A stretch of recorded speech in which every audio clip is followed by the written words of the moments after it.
एक एक अपने देखना चाहिए कि जिस तरह से देश की धज्जियां डोनाल्ड ट्रंप उड़ा रहे हैं और प्राइम मिनिस्टर को उन्होंने एक तरीके से बंदर ही बना के रखा है। वो जैसे कहते हैं वैसे मोदी यहां पर करते हैं। रशिया का तेल नहीं खरीदना है तो नहीं खरीदें। यहां का एग्रीकल्चर मार्केट है वो खुलना चाहिए तो उन्होंने खोल दिया। आप जहां टैरिफ 2.5% पहले टेक्सटाइल पर था, अब 18% लग गया है और ये कह रहे हैं कि बहुत अच्छी बात हो गई है।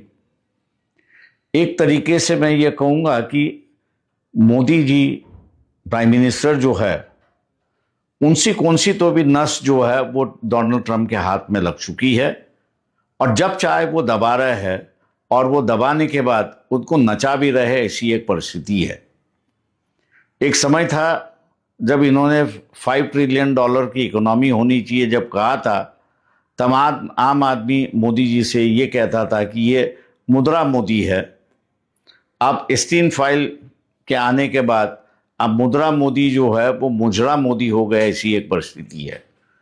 देश के लिए ये हित की नहीं है, अपमानकारक है और इसलिए कांग्रेस पक्ष के अध्यक्ष जो है मल्लिकार्जुन खड़गे और विरोधी पक्ष के नेता जो है राहुल गांधी, इनको हमने चिट्ठी लिख के इस परिस्थिति को बयान की है और कहा है कि आप विरोधी दलों की मीटिंग तुरंत बुलाइए। पार्लियामेंट में जो आप कर रहे हो बहुत अच्छी बात है, आवाज़ उठा रहे हो, लेकिन ये आम पब्लिक का इशू है और ये आम पब्लिक के इशू होने की वजह से आम आंदोलन होना ज़रूरी है।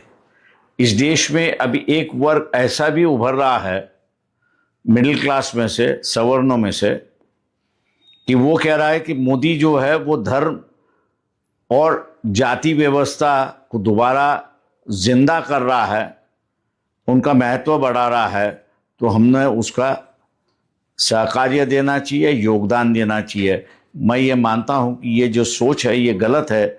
देश ये सबसे पहला है और उसके बाद में बाकी सारी चीज़ें हैं। इस बात को दोबारा लोगों को उजागर करने के लिए मास आंदोलन की ज़रूरत है और इस सोच को इस देश में पनपना नहीं देना चाहिए। इस पर मेरे ख्याल से राहुल गांधी और मल्लिकार्जुन खड़गे दोनों इस पर सोचेंगे, ऐसा मैं उम्मीद करता हूं। और विरोधी पार्टी की मीटिंग हुई, उसमें जो तय हुआ उसको वंचित बहुजन आघाड़ी पूरी तरह से लागू करेगी, समर्थन भी देगी।